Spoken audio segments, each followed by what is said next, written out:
اللهم صل على سيدنا محمد معدن الجود والكرم وآله وأصحابه الكرام وابنه الكريم وبارك وسلم صلاة دائمة سرمدا أبدا بحمد تعالی و بکرم مصطفیٰ صلی اللہ تعالی علیہ وسلم۔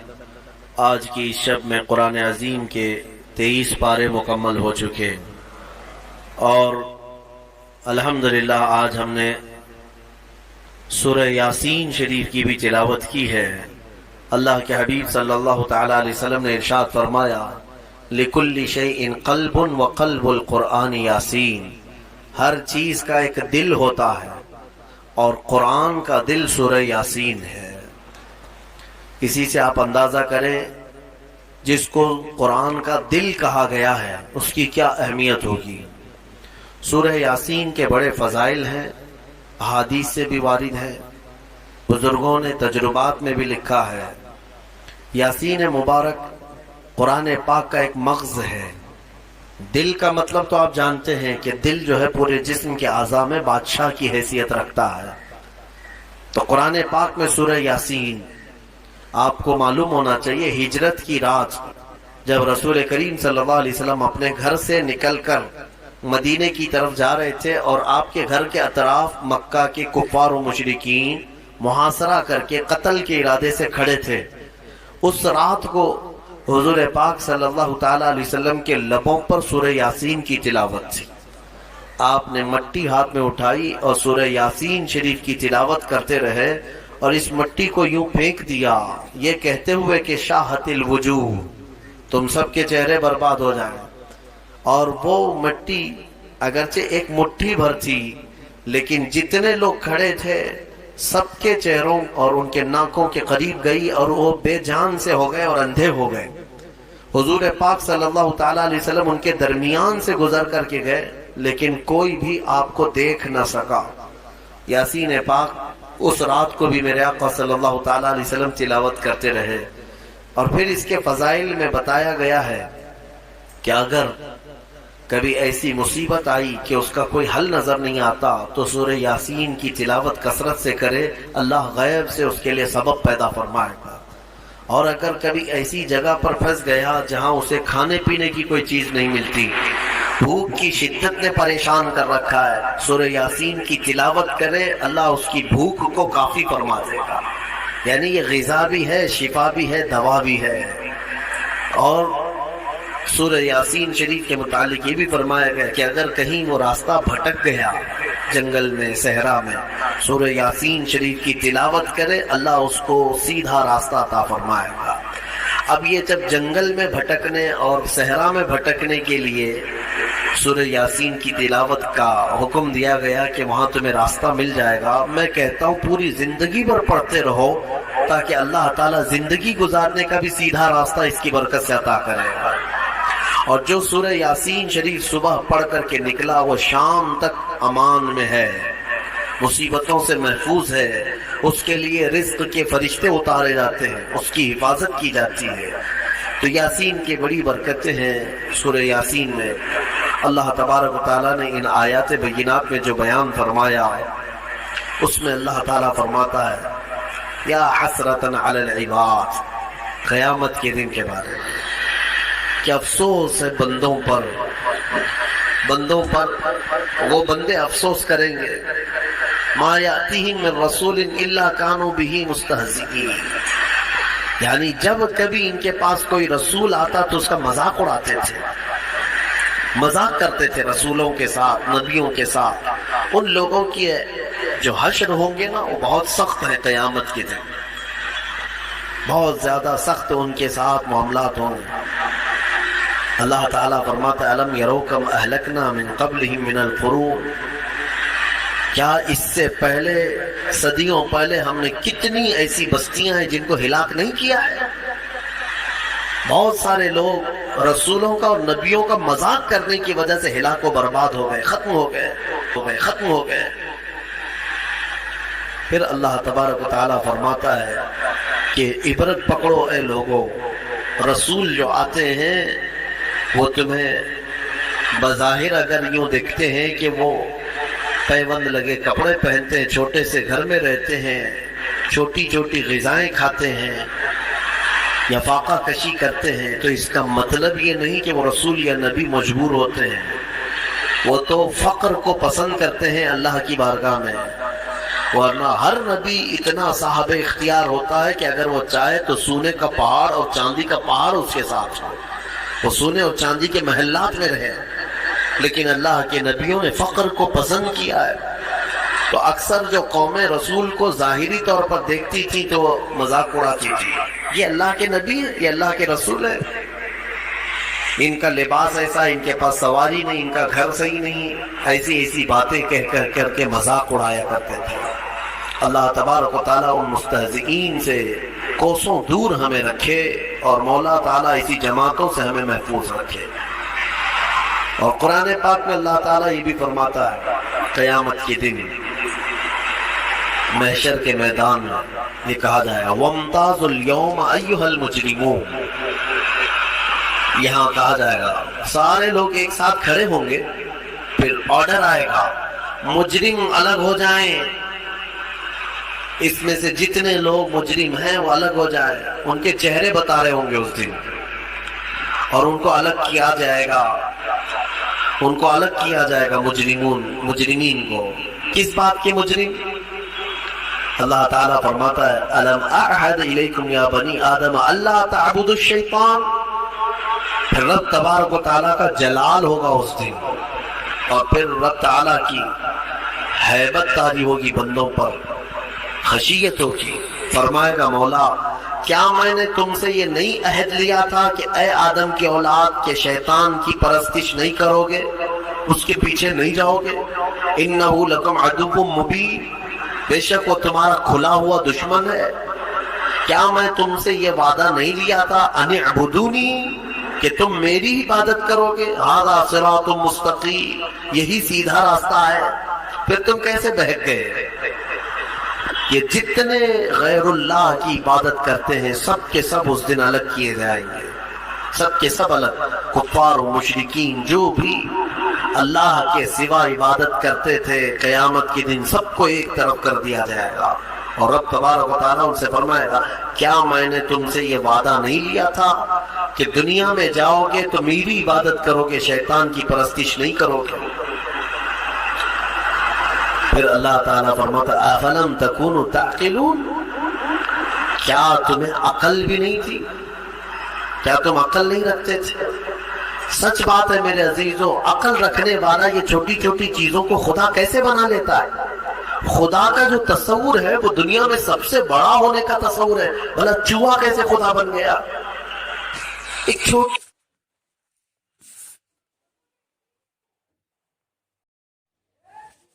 سی مٹی وہ کیسے خدا بن گئی؟ جس کو تم ہاتھوں سے گودتے ہو، پیروں سے کھندلتے ہو، پھر وہ تمہارا خدا کیسے بن گیا؟ افلم تکونوا تعقلون، اللہ فرماتا کیا تم عقل نہیں رکھتے، عقل سے کام نہیں لیتے؟ خدا کا جو تصور ہے وہ ایسا ہونا چاہیے کہ اس سے بڑا کوئی نہ ہو، دنیا میں اس سے بڑی طاقت کسی کی نہیں، وہ اللہ جس کے بارے میں ہم عقیدہ رکھتے ہیں کہ وہ قادر مطلق ہے، کسی کا محتاج نہیں، اور وہ سب سے بڑا ہے، سب سے بڑی طاقت والا، یہ ہمارا عقیدہ ہے۔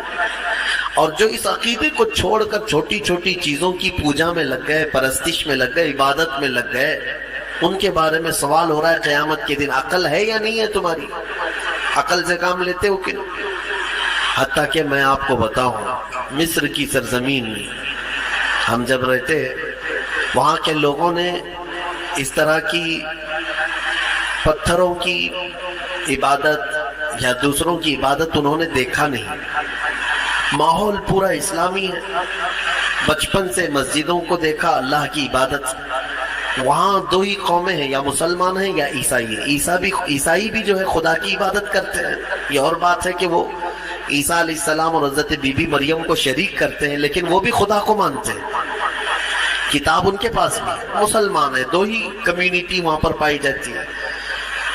تو کبھی کبھار کوئی عام آدمی بھی عرب کا ٹیکسی چلانے والا ہم سے حالات پوچھتا تھا ہندوستان کے، اور پھر یہاں کے بارے میں جب ان کو معلوم ہوتا ہے کہ درخت، پتھر، مٹی، بلی چوہا ساری چیزیں عبادت کے لائق سمجھی جاتی ہیں، تو ایک منٹ کے لیے شوق ہو کر رک جاتے تھے، اور پہلا ان کا سوال یہ ہوتا تھا ما عندہم مخ، سب سے پہلا یہی سوال کرتے کیا ان لوگوں کے پاس کھوپڑی نہیں ہے، کھوپڑی ہے یا نہیں ہے؟ تو یعنی ایک عقل رکھنے والے کے لیے تعجب کی ہی بات ہے کہ میرے سے کمزور میرا خدا کیسے ہو گیا، جس کو میں جب اٹھا رہا ہوں۔ ایک صحابی ہے، حضور پاک صلی اللہ تعالیٰ علیہ وسلم کی بارگاہ میں آئے اور کہتے ہیں یا رسول اللہ صلی اللہ علیہ وسلم، زمانے جاہلیت کے جب آپ ایمان نہیں لائے تھے، کچھ کام ایسے ہیں، ایک کام مجھے یاد آتا ہے تو بہت روتا ہوں، اور ایک کام ایسا ہے وہ یاد کرتا ہوں تو ہنستا ہوں۔ حضور پاک صلی اللہ علیہ وسلم نے پوچھا وہ کون سے ہے؟ کہا زمانے جاہلیت میں جس کام پر مجھے رونا آتا ہے وہ یہ ہے کہ ہمارے گھر بیٹیاں پیدا ہوتی تو ہم گلا مروڑ کر دفن کر دیتے تھے، اپنے ہاتھوں سے مارتے تھے اور زندہ دفن کر کے آ جاتے تھے۔ آج مجھے اس کام پر بڑا افسوس ہوتا ہے، روتا ہوں۔ ایک ایک نے 5 بیٹیاں دفن کی ہیں، اپنے ہی گھر میں پیدا ہونے والی بچی ہو۔ کہتے ہیں یہ کام یاد آتا ہے زمانے جاہلیت کا تو بڑا رونا آتا ہے، اور کہتے ہیں پھر ہنسی کس بات پر آتی ہے؟ وہ کہتے ہیں ہم زمانے جاہلیت میں ہمارے جو خدا ہوتے تھے، آٹے کے خدا ہم بناتے تھے جب کبھی سفر میں جانا ہوتا تھا، اور ہر ایک کا الگ، ہوا کا الگ تھا، بارش کا الگ تھا، دھوپ کا الگ تھا، زمین کا الگ، آسمان کا الگ، بیماریوں سے صحیح کرنے والا الگ، سب کے الگ الگ تھے۔ تو ہم وہ آٹے کے بنا کر کے سفر میں لے کر کے چلتے تھے کہ سفر میں ہمارے ساتھ رہے گا ہمارا یہ خدا، اور اس کی عبادت بھی کرتے تھے۔ اور وہ صحابی کہتے ہیں لیکن بیچ میں کبھی غلہ اناج ختم ہوتا تو کبھی اس کا ہاتھ توڑ کے کھاتے تھے، کبھی پیر توڑ کے بھون کے کھاتے تھے۔ تو یعنی اپنے ہی خدا کو ہم جو ہے ادھر سے ادھر سے توڑ کر کے پکا کر کے کھاتے تھے۔ آج مجھے اس بات پر افسوس ہوتا ہے، ہنسی بھی آتی ہے کہ عقل کے بغیر کیسے کام کرتے تھے۔ بہرحال قرآن یہ سوال کرتا ہے افلم تکونوا تعقلون، کیا تم لوگوں کو عقل نہیں ہے، عقل نہیں رکھتے تھے؟ پھر اللہ فرماتا ہے ہذہ جہنم التی کنتم توعدون، یہ وہی دوزخ ہے جس کا تم کو وعدہ کیا گیا تھا، آؤ اس میں۔ جتنے اللہ کو چھوڑ کر عبادت کرتے رہے سب کو بلایا جائے، اصلوہ اليوم، اللہ تعالیٰ فرماتا ہے آج کے دن سب کو اس میں ڈالو، ان سب کو ڈالو۔ جہنم کی کیفیت کیا ہوگی پتہ ہے؟ جہنم اس دن پکڑ کر کے لائی جا رہی ہوگی، فرشتے اس کو لا رہے ہوں۔ کتنی بڑی ہے جہنم یا دوزخ، یہ کتنی بڑی ہے، اللہ اکبر، اندازہ نہیں کر سکو گے۔ ایک دوزخی، ایک جہنمی جو ڈالا جائے گا، یہ نہیں جو ہماری شکلیں ہیں۔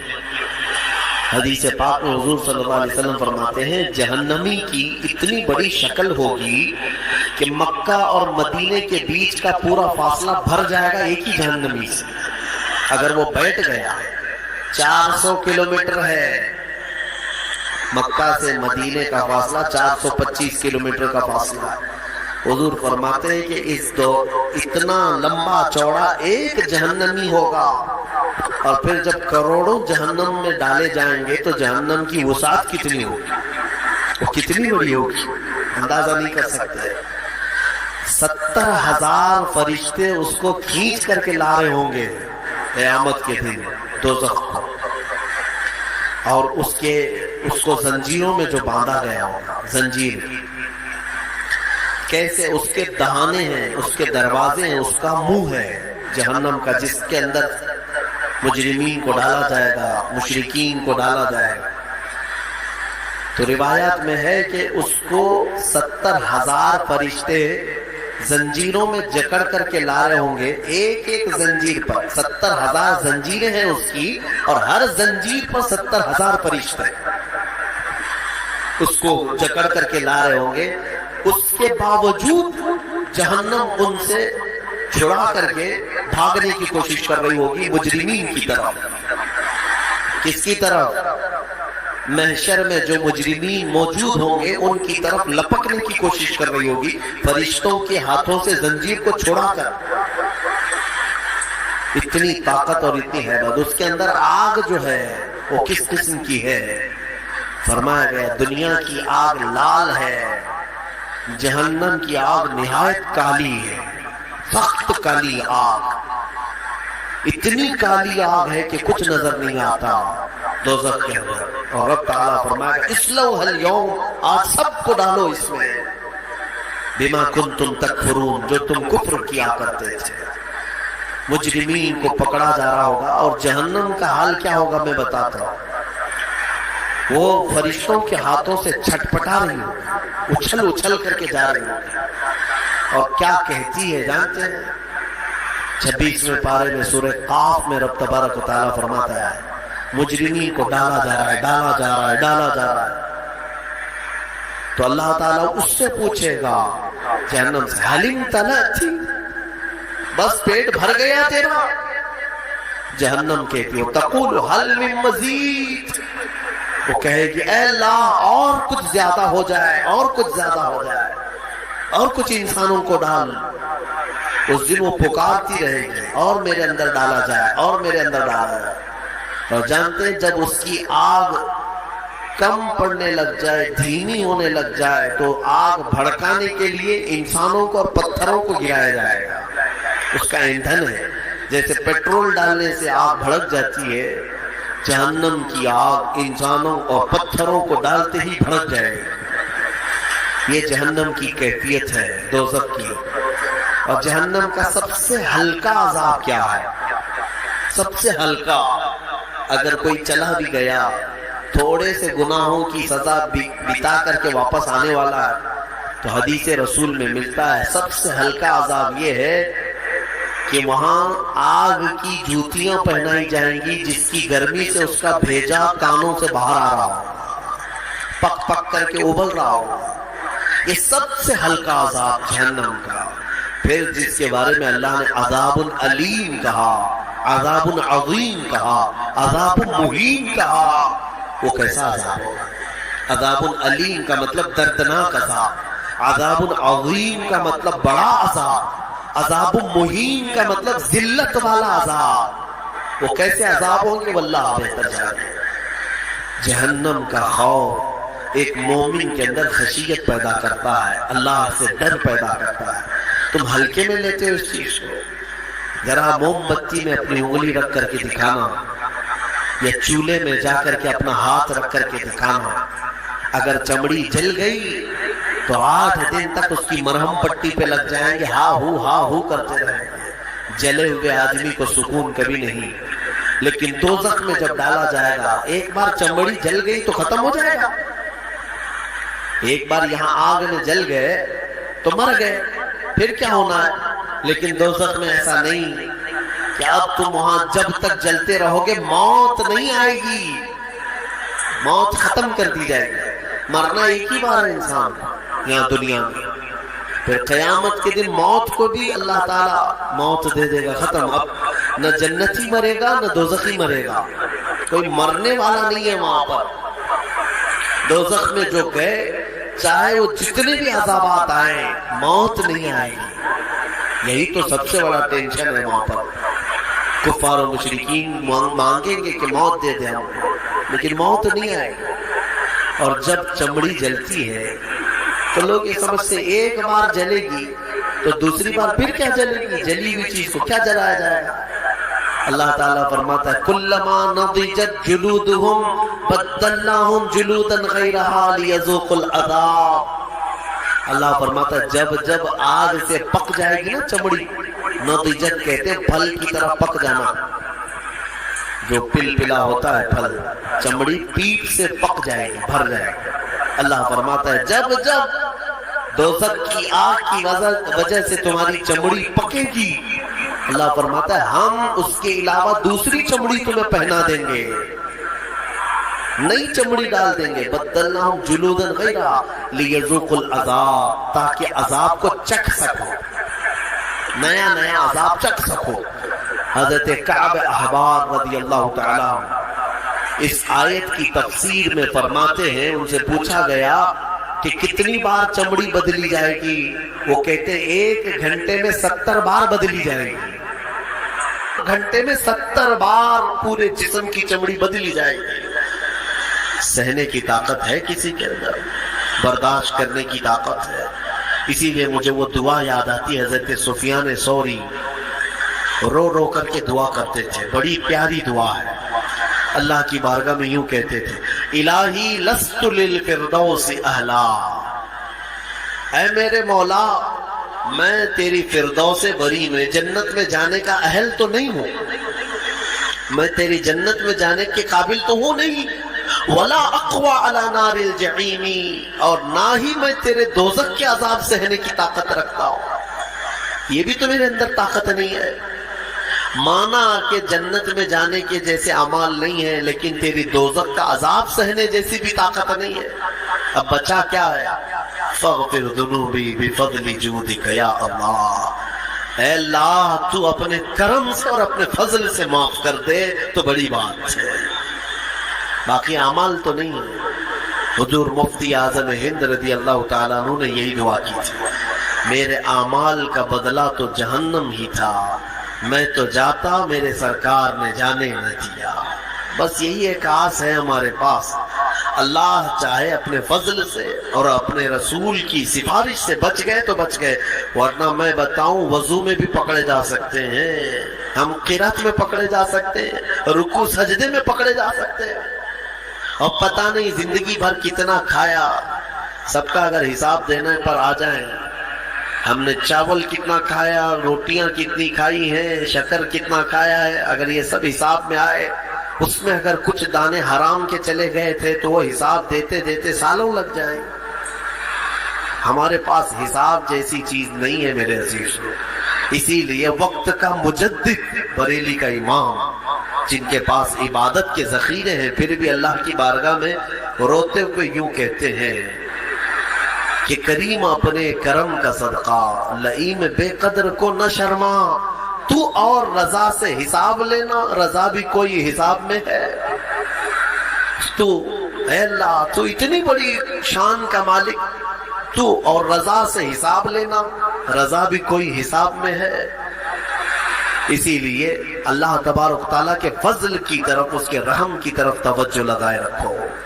سورہ یاسین میں مولا تبارک و تعالیٰ نے جو فرمایا، رونگٹے کھڑے ہو جاتے ہیں۔ آگے کی آیتیں اللہ فرماتا ہے، اليوم نختم علی افواہہم، آج کے دن ہم تمہارے منہ پر مہر لگا دیں گے، مہر لگا دیں گے۔ اس کا ترجمہ یہی ہے۔ اور رب تعالیٰ فرماتا ہے، وَتَشْهَدُ أَرْجُلُهُمْ بِمَا كَانُوا يَكْسِبُونَ، تمہارے پیر گواہی دیں گے تم کیا کیا کرتے تھے۔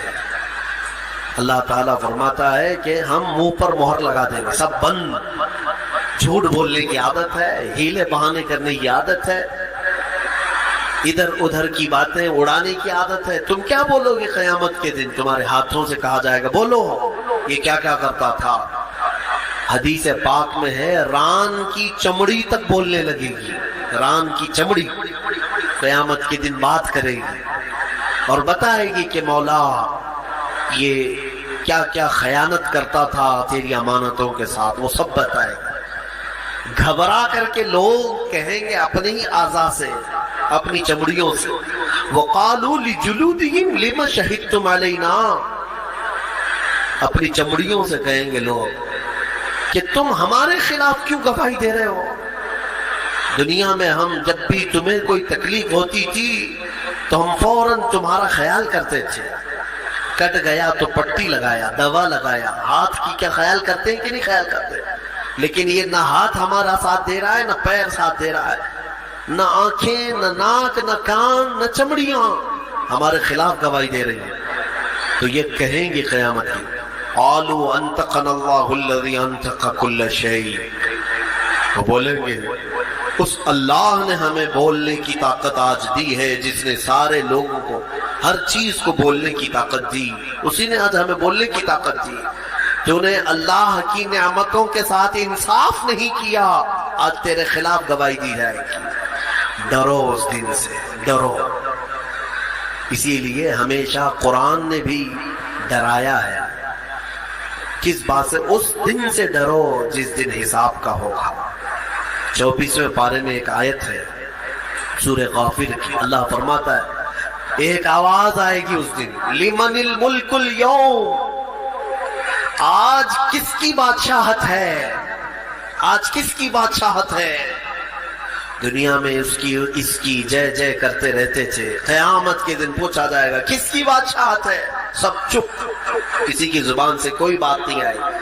پھر اللہ تعالی کی طرف سے ہی آواز آئے گی، للہ الواحد القہار، آج ایک اللہ قہر کرنے والے کی حکومت ہے، قہار کی آج حکومت ہے۔ اللہ کے 99 صفات ہیں، وہ غفار بھی ہے، ستار بھی ہے، رحیم بھی ہے، کریم بھی ہے، لیکن قیامت کے دن مولا فرماتا ہے قہار ہے۔ قہار کسے کہتے ہیں؟ سخت پکڑ کرنے والا۔ پکارا جائے گا این الجبارون این المتکبرون، کہاں ہے وہ زمین میں جو گھمنڈ کرتے تھے؟ کہاں ہے وہ جو زمین میں دادا گیری کرتے تھے؟ بلایا جائے گا۔ قہار کے سامنے کس کی مجال ہے بات کرنے کی؟ تمہیں پتا ہے اللہ کے نبیوں کا حال یہ ہوگا، موسیٰ علیہ السلام جو جلیل القدر پیغمبر ہیں وہ تک کانپ رہے ہوں گے وہاں پر اللہ کے جلال سے۔ آدم علیہ السلام سے لے کر عیسیٰ علیہ السلام تک انبیاء کرام کہیں گے آج ہمیں بات کرنے کی جرات نہیں ہے اللہ کی بارگاہ، نبیوں کی بات کر رہا ہوں۔ ماں و شما چھوڑو، تم کس کے اس کے بھروسے پہ بیٹھے ہو؟ نبیوں کا حال یہ ہے کہ ہم بات نہیں کر سکیں گے آج۔ اس بھرے مجمع میں قرآن کہتا ہے سورہ نجم کی آیت، وَكَمْ مِن مَلَكٍ فِي السَّمَاوَاتِ لَا تُغْنِي شَفَاعَتُهُمْ، آسمان میں کتنے بڑے بڑے فرشتے ایسے ہیں، اللہ فرماتا ہے ان کی سفارش کام نہیں آئے گی، ان کی کسی کی سفارش کام نہیں آئے گی، شیئن الا باذن اللہ، مگر اللہ جسے اجازت دے۔ اس بھرے مجمع میں ڈر اور خوف ایسا ہے کہ ایک نبی بھی بولنے کو تیار نہیں ہے، ایک فرشتہ بھی بات کرنے کو تیار نہیں ہے۔ مخلوق کے ہاں اس وقت اگر کوئی آواز گونجتی ہے تو وہ محمد رسول اللہ کی ہے، وہ صرف اور صرف میرا آقا ہے، رسول کریم صلی اللہ تعالی علیہ وسلم۔ اس لیے کہ اس بھرے مجمع میں اللہ کے حبیب صلی اللہ تعالی علیہ وسلم ہی سفارش کر کے اللہ کے غضب کو ٹھنڈا کریں گے، اللہ کی ناراضگی کو کم کریں گے۔ وہ سجدے میں چلے جائیں گے تو سر نہیں اٹھائیں گے، مولا فرمائے گا اے محمد سر اٹھاؤ، آپ جس کی سفارش کریں گے قبول کی جائے گی۔ یہ ہے محشر کے میدان کی بات۔ بہرحال سورہ یاسین میں اللہ تعالیٰ فرماتا ہے کہ تمہارے منہ پر مہر لگا دی جائے گی، وَتُكَلِّمُنَا أَيْدِيهِمْ وَتَشْهَدُ أَرْجُلُهُمْ، تمہارے ہاتھ ہم سے بات کریں گے، تمہارے پیر گواہی دیں گے تم کیا کیا کرتے تھے۔ اور اللہ تعالیٰ فرماتا ہے وَلَوْ نَشَاءُ لَطَمَسْنَا عَلَىٰ أَعْيُنِهِمْ، اگر ہم چاہیں تو تمہارے چہروں پر یا تمہاری آنکھوں پر پوری طرح سلائیاں پھیر دی جائیں، بند کر دیا جائے گا، یہاں پر بھی دنیا میں۔ میرے عزیز ایک آیت اس میں یہ بھی آئی ہے قرآن میں، وَمَن نُعَمِّرْهُ نُنَكِّسْهُ فِي الْخَلْقِ، سورہ یاسین کی آیت۔ اللہ فرماتا ہے ہم جس کو لمبی عمر دیتے ہیں اسے بچپن کی طرف لوٹا دیتے ہیں۔ حقیقت ہے جس کا بڑھاپا آیا سیم بچپن کی طرح واپس آ رہا ہے۔ تمہیں اندازہ بھی ہے بچے کی کیفیت دیکھا ہے؟ بچہ اس کے اندر جو جو عادتیں ہیں، ایک تو صحیح طریقے سے چل نہیں پاتا، سہارے کی ضرورت ہے، پکڑ کے چلے گا۔ بچہ بہت ہارڈ غذائیں نہیں کھاتا، دودھ پیتا ہے، ہلکی چیزیں کھاتا پیتا ہے، کیونکہ ہاضمہ اتنا مضبوط نہیں ہوتا۔ بچہ بریانی، گوشت، یہ بڑی بڑی چیزیں نہیں کھا پائے گا، طے کرے گا، ہاضمہ اتنا نہیں ہے۔ بچے کی کیفیت یہی ہے کہ پکڑ کر کے چلتا ہے۔ بچے کی کیفیت یہ ہے کہ ایک ہی چیز کو بار بار پوچھتا ہے، بھولتا ہے۔ سیم بڑھاپا جب آتا ہے تو واپس اسی کیفیت میں پلٹ جاتا ہے۔ بوڑھا بھی اب اکیلا نہیں چل پاتا، کسی کے سہارے کی ضرورت پڑتی ہے۔ پھر بوڑھاپا ہی ہے کہ اس کو ہر چیز بھولی جانے لگتی ہے، جیسے بچپن میں بار بار پوچھتا تھا بڑھاپے میں بھی پوچھنے لگتا ہے۔ بھول جاتا ہے۔ بچپن میں جس طرح سے بچے کو بستر میں ہی پیشاب ہو جاتے، پخانے ہو جاتے، بڑھاپے میں بھی حالتیں دیکھنے کو ملتی ہیں، کنٹرول میں نہیں رہتا پیشاب پخانا۔ بہت سارے بڑھاپے ایسے آتے ہیں کہ ان کا پیشاب نکلتا ہے، پخانے نکلتے ہیں، کیا کر سکتے ہیں؟ بچپن کی طرف لوٹا ہے۔ بچہ ہارڈ غذا نہیں کھا سکتا، بوڑھا بھی نہیں کھا سکتا۔ بڑھاپا آیا، بہت ساری چیزوں سے پرہیز ہے، سخت چیزیں بوڑھے کو نہیں چلیں گی، اب ہاضمہ کمزور ہو گیا ہے، شکر سے پرہیز، نمک سے پرہیز، گوشت سے پرہیز، بس ہلکی چیزوں پر وہ رہ گیا ہے۔ اور اللہ تعالیٰ فرماتا ہے ہم جس کو لمبی عمر دیتے ہیں اس کو بچپن کی طرف لوٹا دیتے ہیں۔ افلا یاقلون، تم اس چیز میں عقل نہیں رکھتے؟ تم سوچتے کیوں نہیں کہ تمہاری زندگی جہاں سے چلی تھی واپس پلٹ آئی ہے؟ میرے عزیزو، یہ دنیا بہت ہی شارٹ ہے، اس میں صرف اور صرف اپنے من کی مت ماننا۔ ہاں، لوگوں کو ایسا لگتا ہے کہ ہماری طبیعت جو چاہے وہ کر لینا، نہیں، میرا مولا جو چاہے وہ کرو، تو سکون یہاں پر بھی ہے، مرنے کے بعد بھی ہوگا انشاءاللہ، کیونکہ اللہ کی زمین پر آئے ہیں، اسی کی حکومت یہاں پر ہے، تو اسی کے مرضی کے مطابق چلنا یہ ایمان والے کی زندگی ہے۔ سورہ یاسین شریف کی برکتیں اللہ تعالی ہم سب کے سینوں پر عطا فرمائے۔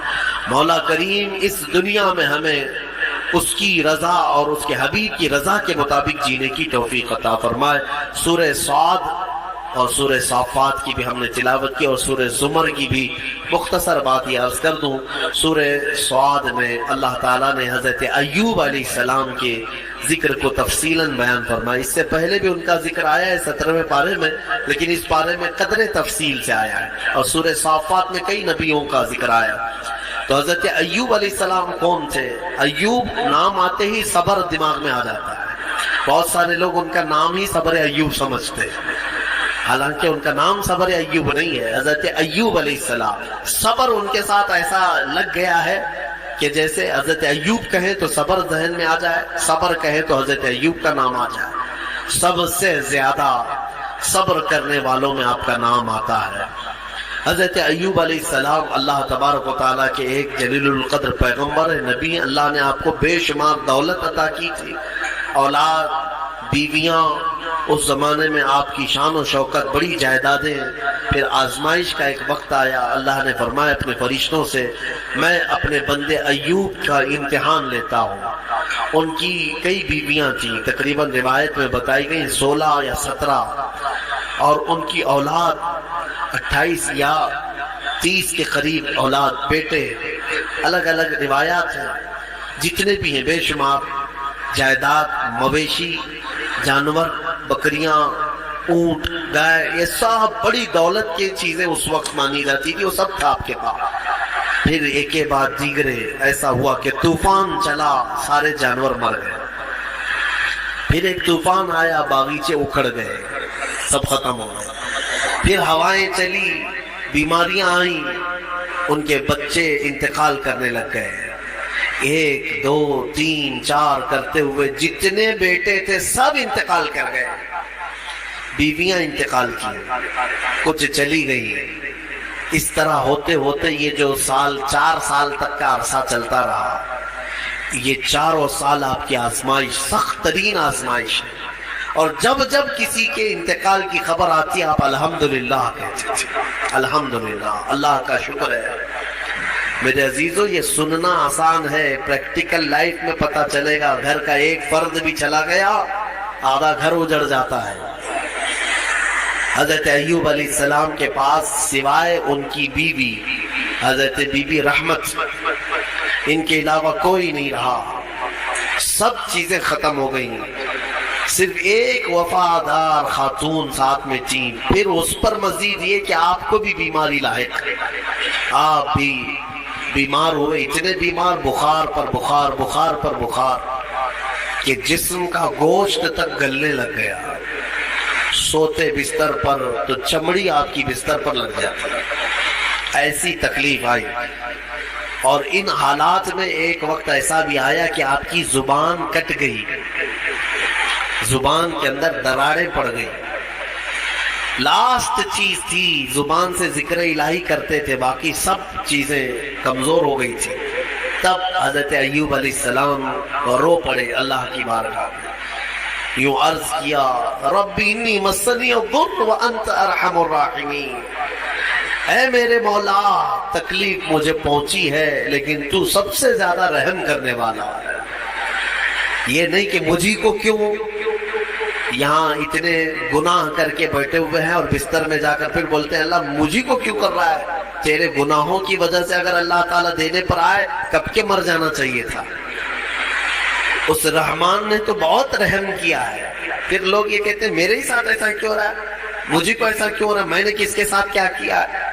تم نے سب سے بڑا دھوکہ تو اللہ ہی کے ساتھ کیا ہے، اس کی پوری عبادتیں ہی نہیں کی، دوسروں کی بات میں چھوڑو، جس کی عبادت کے لیے آئے تھے وہی کمپلیٹ نہیں کیا اور پھر پوچھتے ہو میں نے کیا کیا ہے۔ اگر اللہ تبارک و تعالیٰ عدل کرے، ایک نماز کے بدلے ایک ہاتھ چلا جائے تمہارا تو بچے گا کیا؟ جتنی نمازیں چھوڑے ہو، جتنے روزے چھوڑے ہو، جتنی زکوٰۃ دبائے ہو، کئی لوگوں کے کیا کیا فرائض باقی ہیں، ان سب کی پاداش میں اگر ہر چیز تمہاری ایک ایک نعمت چھین لی جائے تو جسم میں بچے گا کیا؟ کچھ نہیں بچے گا۔ حضرت ایوب علیہ السلام نے یہ نہیں کہا کہ میرے ہی ساتھی، نہیں، بلکہ مولا ہاں تکلیف پہنچی اس زبان کو جس سے میں تیرا ذکر کرتا، لیکن تو سب سے زیادہ رحم کرنے والا ہے۔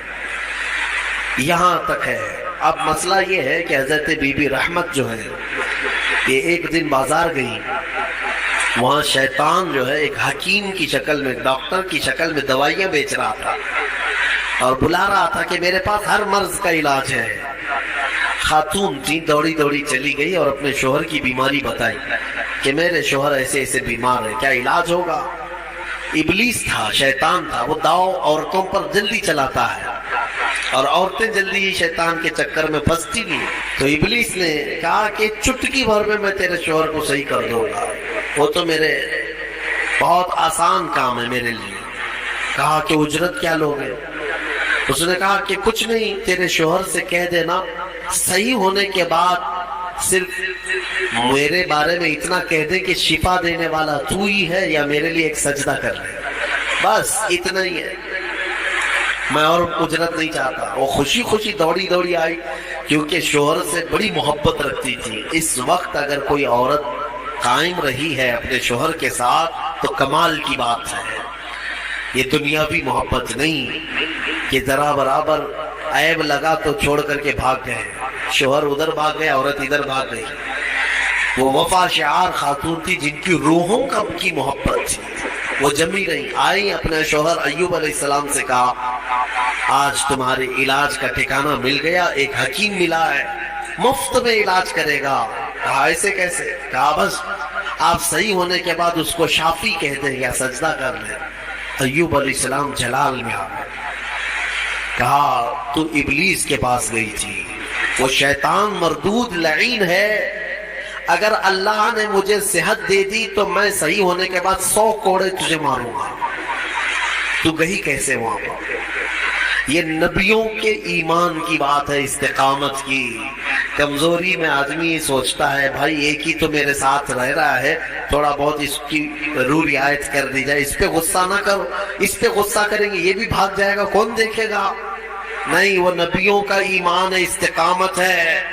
اس بیماری کے عالم میں بھی قسم کھا لیا ایوب علیہ السلام نے، اللہ کی قسم اگر میں صحیح ہو گیا تو 100 کوڑے تجھے ماروں گا۔ ان کی بیوی رونے لگ گئی، کہا مجھ سے غلطی ہو گئی، خطا ہو گئی، معاف کریں۔ یہی وہ آخری وقت ہے جب ان کی زبان پر یہ جملہ آیا، اے اللہ تو ارحم الراحمین ہے، تو ارحم الراحمین ہے۔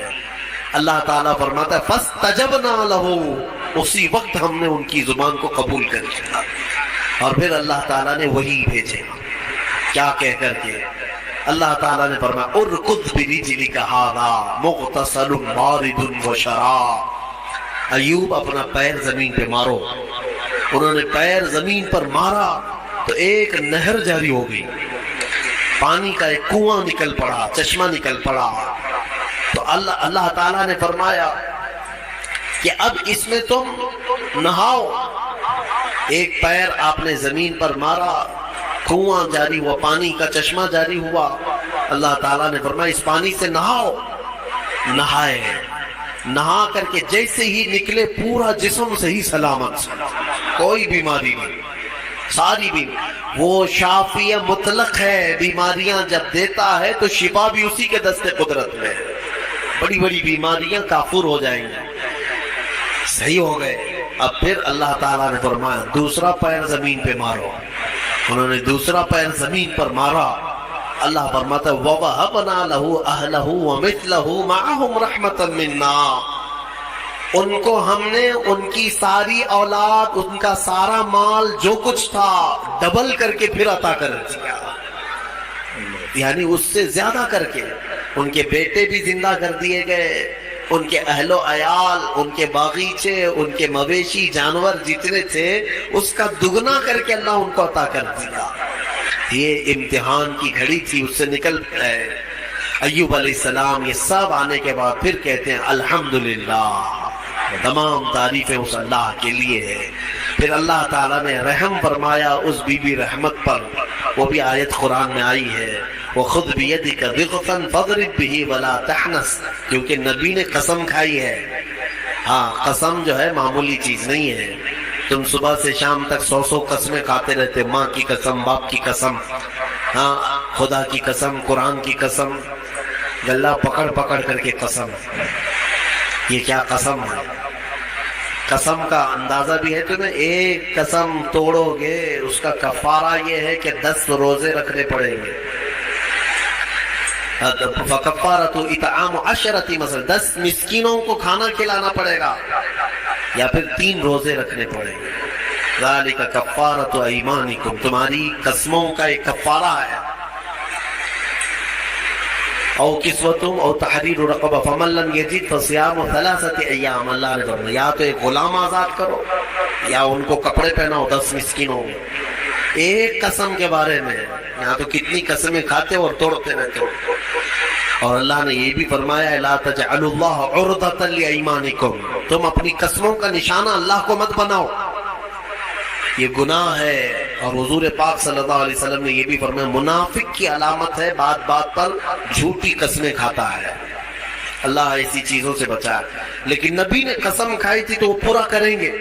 100 کوڑے مارنے کے لیے بیٹھ گئے اپنی بیوی کو کہ تو گئی تھی ابلیس کے پاس، میں قسم کھا لیا تھا میں اپنی قسم پوری کروں گا۔ مولا رحیم ہے، نبی کی خدمت پر جو تھی اس کو کیا اللہ تعالیٰ عتاب میں رکھے گا؟ جو نبی کی خدمت میں تھی اس خاتون پر اللہ نے رحم نازل کر کے جبرائیل امین کو بھیجا اور فرمایا کہ ایک ایسی جھاڑو لے جاؤ جس میں 100 کاڑیاں ہوں، ایک جھاڑو جس میں 100 کاڑیاں ہیں۔ جبرائیل امین نے لا کر حضرت ایوب کو دیا کہ اس 100 کاڑیوں والی جھاڑو سے ایک بار اپنی بیوی کو مارو، آپ کی قسم پوری ہوگی۔ اللہ نے قسم پوری فرما دیا آپ کی، یہ قبول ہو گئی۔ عزیزان گرامی، ان تمام چیزوں میں بہت ساری چیزیں عبرت ہیں ہمارے لیے۔ اللہ تعالی ہمیں صبر عطا فرمائے، شکوہ و شکایت والی زبانوں سے محفوظ فرمائے۔ وآخر دعوانا الحمدللہ رب العالمین۔